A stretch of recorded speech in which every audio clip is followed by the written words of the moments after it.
Hello.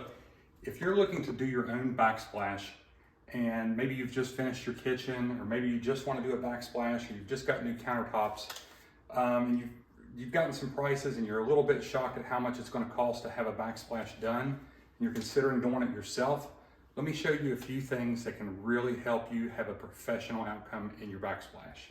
So the first thing you want to do when you're looking at your area that's to be tiled is you want to think about where you want to start the backsplash.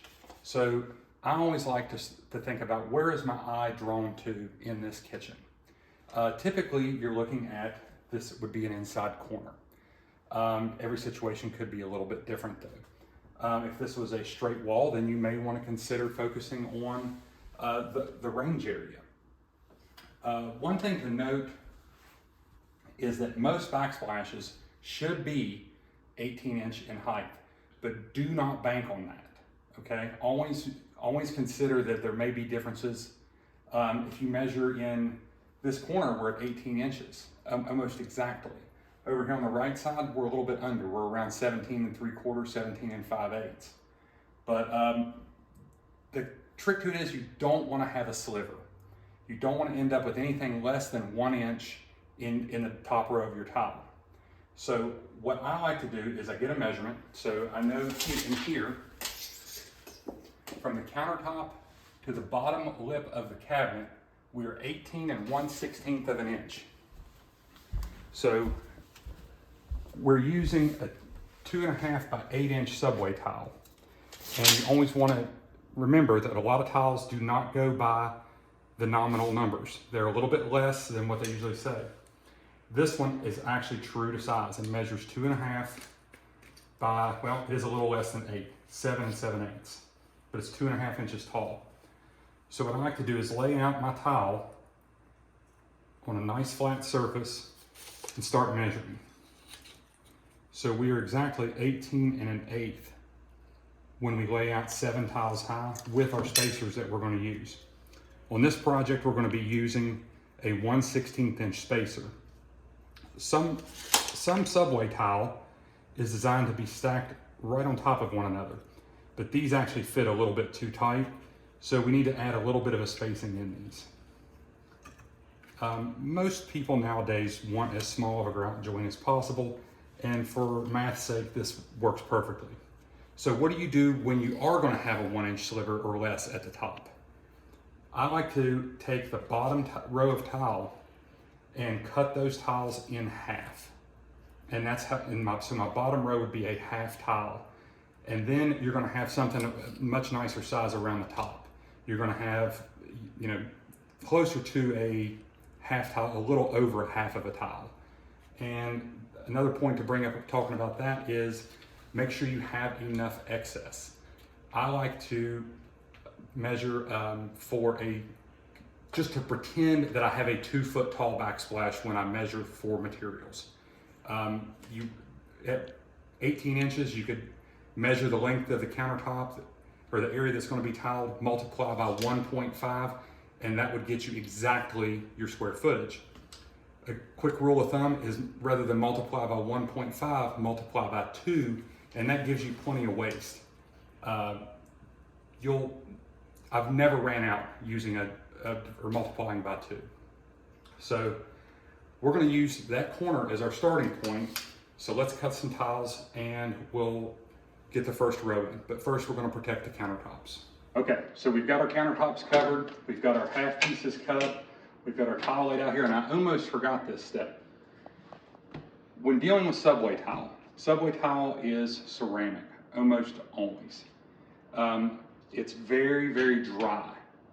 It's very chalky, and when you apply it completely dry to any sort of a mortar, mastic, it just zaps the moisture out of it so quickly that it kind of creates a crust, and it doesn't make for a very good bond.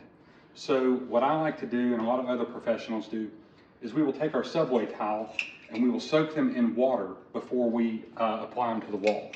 And if you can watch, as you're putting these tiles in, they will actually start to bubble. And if you watch your water level, after you put them in, it will actually go down. as these tiles start absorbing water. Now this slows down their curing time, which makes for a much stronger bond. Let's see if we can get it to show some of the bubbling as it sits there. See these bubbles coming up through here? That's that tile soaking up that water.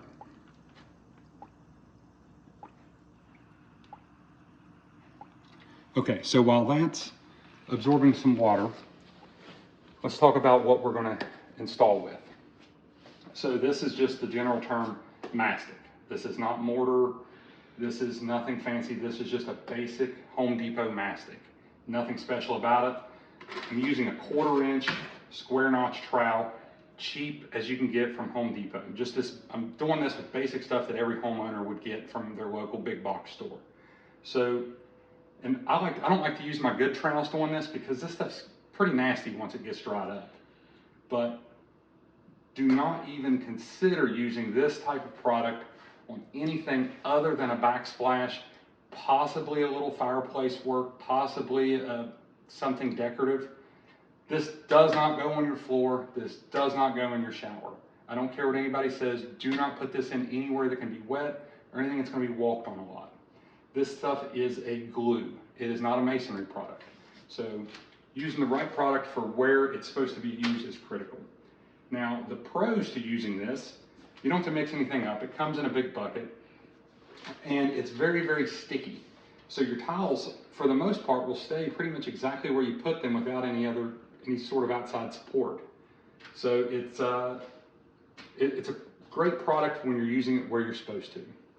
Now you might be wondering, why do we have Curdy board on the backsplash? So the simple answer for that is this was a kitchen renovation and we're doing 3 showers here as well. And we had extra Curdy board left over. These are scrap pieces of Curdy board we put on. So when you cut it, there's no dust, there's no dirt, it's nice and clean, and it'll make for a nice install. But typically you wouldn't have this on your backsplash. Regular drywall is fine, or even just cement board is fine. Cement board is not necessary though, and it's a little tough to work with. But if you got some scrap Curdy board or Go board, any of those products like that, they all work great. Anything 1/2 inch thickness that's made to have tile put on it. If you're going to use drywall, I would recommend that you would at least primer and maybe 1 coat of cheap paint on it. They don't recommend that you put tile directly on unfinished drywall. So we've got our first area of wall covered with some mastic. Now if you notice, everything is all pulled in the same direction. You want to go perpendicular to the length side of the tile. So if we were setting this tile vertical, we would trowel the opposite direction. But because we're going to do a traditional 50% or brick pattern with this tile, we're going to start like normal. So the reason we do this directional troweling method rather than just a rainbow swirl or just any which way you can get the mastic on the wall is, one, we want it nice and even because we want everything to sit nice and flat. If you have the same amount of mastic everywhere, everything is going to be a lot easier to get everything nice and flat. But whenever you install a tile into the mastic or mortar, whichever you're using, and you have these nice directionals, you're going to rock it back and forth, and that breaks those ridges down and gets you a really, really strong bond behind it. Now, since this I consider it as our focal point, we're going to start with a whole tile and a half tile out of this corner. And I like to leave them out of the corner just a little bit to hide so you don't lose that distance in the overlap. And we don't forget our spacers.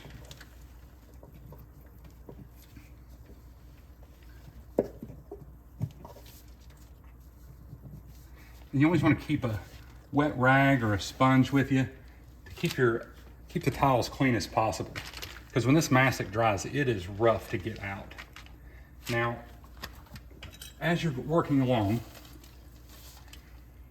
you may, after you get a little bit of practice,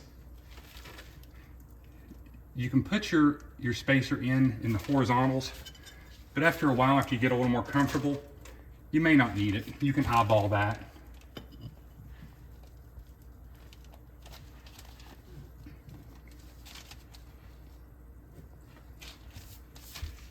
Okay.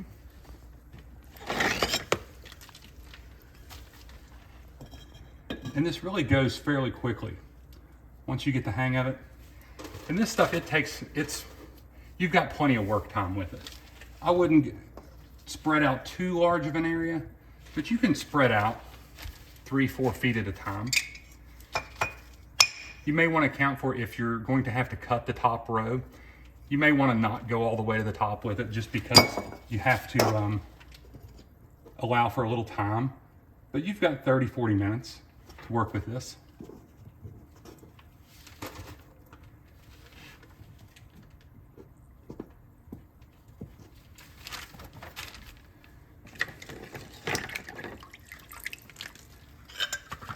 These tiles absorb that water nicely, and they're really sinking into that mastic well. So just for examples, we'll use our spacers in the horizontals.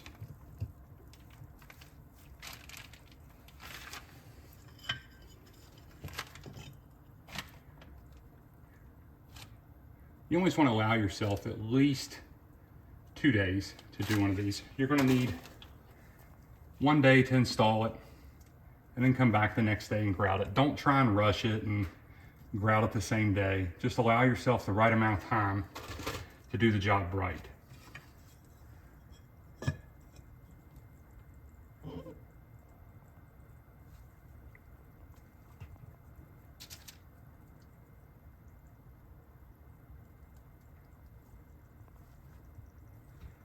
Always kind of check on, make sure you're not getting out of line anywhere. Now, one downside to using this backsplash in particular for a training example is we don't have any outlets or switches on it. But this is something that you guys can think about for your future kitchen renovation if you haven't started it yet. But if you have the chance, you can use power strips like this mounted to the underside of the cabinet. And what that does, that gives you a completely clean backsplash area.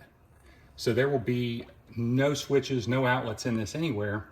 The only thing that will be visible other than tile throughout this whole project is going to be a pot filler over the stove, and that'll really highlight that nicely. It should turn out very nice, but we've been doing this in a lot of our kitchen renovations lately, and customers and designers both seem to really love it. So I'll show you guys again when we get near the top and show you how the kind of distance we want that to sit at. Okay.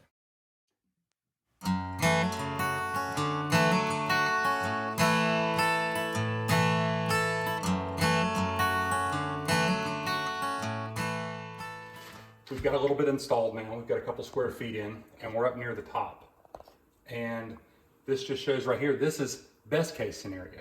This is what happens when everything is set right, your spacing has worked out, you've planned properly, and now you have just a really nice tight fit of this top row to the bottom of your cabinet. So this is what it looks like when everything works right. Now, we'll make another video once we get this in on some of our grouting techniques and things to make little tips and tricks to make your grouting your project look super professional. Now, one thing I like to do, and I'll go ahead and tell you now, is if you get such a nice tight fit right here and you're dealing with a white cabinet, rather than trying to grout this small joint right here, I like to use a small line of painter's caulk, nice and tight. And that really makes that edge just kind of disappear. And gives a nice finished look as well, where if you're trying to actually grout that, for one, it will probably crack, but two, you end up smearing that stuff into the painted cabinets, and it just doesn't, it's hard to get off, and it really doesn't look all that great. But we'll touch more on that when we do the video for grouting. But this is this is what you want when everything is perfect. You want this nice tight fit. Now next, I'll show you what it looks like when it doesn't land perfectly. So we're over on another side here, and I want to show you guys what you're going to run into when you have not so perfect of a final row. You're gonna, let's say on this one, we're going from 2 1/4 to 2 3/8. So what I'll do is I'll grab the number of tiles that I'm gonna need and I'll just number them. Did it in Sharpie just for example, just so you guys can see it nice and easily. And it does clean off these tiles pretty easy. But some tiles you don't want to write on with a Sharpie. But just made notes here. This side was 2 1/4. It was 2 3/8 on this side. I laid them out nice and tight against my level with some spacing in between. Made a straight line across those. And we'll take those out to the wet saw and put that taper in it. And they will all fit back in nice and tight, and you'll have that nice tight joint at the top to run a bead of painter's caulk on.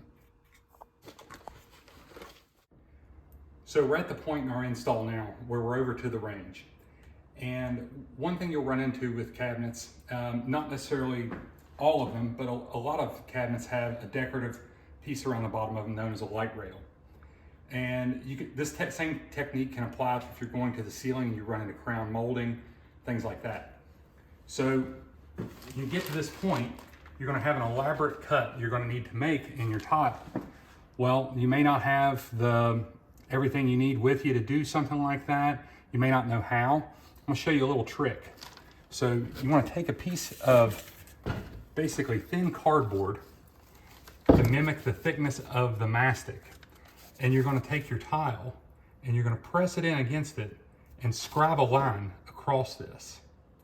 And then you're going to take an oscillator or maybe even a small saw blade if you don't have an oscillator. There's a couple different tools you could use, but you need to make a small thin cut and just remove a little bit of material against that back wall. I installed this light rail on these cabinets, so I did it ahead of time. But what that does is that gets you a nice clean fit. Go in like that. And you will not have to worry about any sort of a grout joint around that or anything. It's be a nice clean fit. You may have to take the row out below to get it to fit like I did there. And then just reinstall those tiles back. Okay.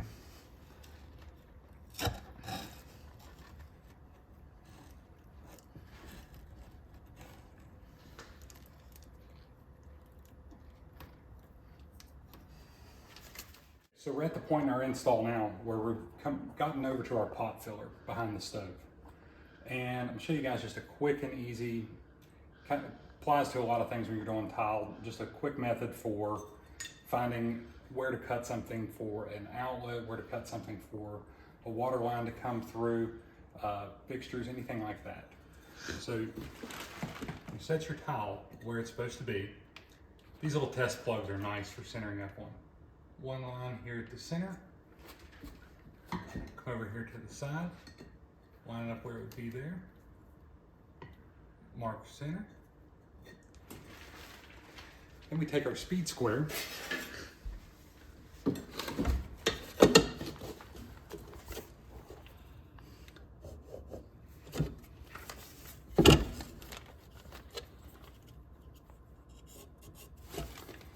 And that's going to be the center of our hole. So one trick I've learned over the years helps hold water to keep your blade wet, is to actually run your hole saw through a sponge, and you have a nice little absorbent piece to hold some extra water in there. Now these bits you want to roll from the side.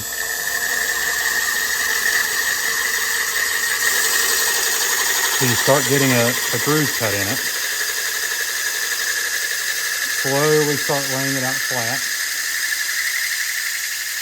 You don't want to go too fast.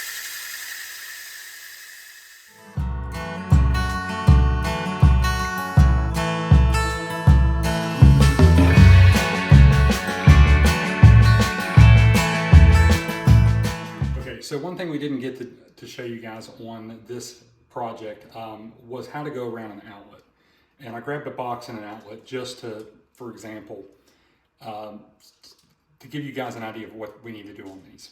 So a lot of times your outlets will be setting in like this, and people will come in and they will measure and they'll cut around the ears of the outlet and then they will try and put spacers in behind here to bring this out and a longer screw. And it is a really, really tedious and time-consuming process to get these to sit right. So what I like to do is take a little bit of time when you're installing the tile and pull the outlets out and measure around the box and get as tight to the box as you possibly can. Sometimes if the box is set back in far enough, you can even get down on top of the box just a little bit, but as long as you have access to these screw holes. So by doing that, all you have to do when you go to reinstall is put a longer screw in, and these ears will sit right on top of the tile. So you don't have to mess with any spacers or anything like that. It fits perfectly every time. Same concept applies to switches. The only time you run into any sort of an issue with this is when you're using a square style outlet or a GFI. You may have to trim your trim plate screw just a little bit to make it fit because it'll want to hit the tile. But that's my pro tip on those. All right, so we got the install wrapped up, and I just wanted to go over what tools we use for this type of a job. Very, very basic, and you guys, if you don't have a wet saw, do not worry. You don't have to have a wet saw to do this. One thing that'll make your life easier is if you have a snap cutter. This is a professional grade, imported from Italy, $700 snap cutter. You don't need that. For doing ceramic subway tiles, you can get by with a $30, $40 snap cutter. And one of the best tools I have found is one of these turbo mesh wheels that you can get from Amazon, and they're very thin. They'll cut porcelain. I use these things all the time. They're like $11. These outperform any of the blades you can find in the big box stores, and just order them on Amazon. I buy them 2, 3 at a time. They last a really long time. You will never wear one out cutting ceramic. Basic diamond hole saw for going around a pot filler. You probably won't even need one of these for doing a backsplash. These are usually for showers. You want to have a good quality level to check your countertops, to check your cabinets, make sure everything's good while you're doing your layout. You're going to want to have a good quality level. Of course, tape measure, speed square, those things are excellent for doing this type of work. If you do have a wet saw, of course, that's great.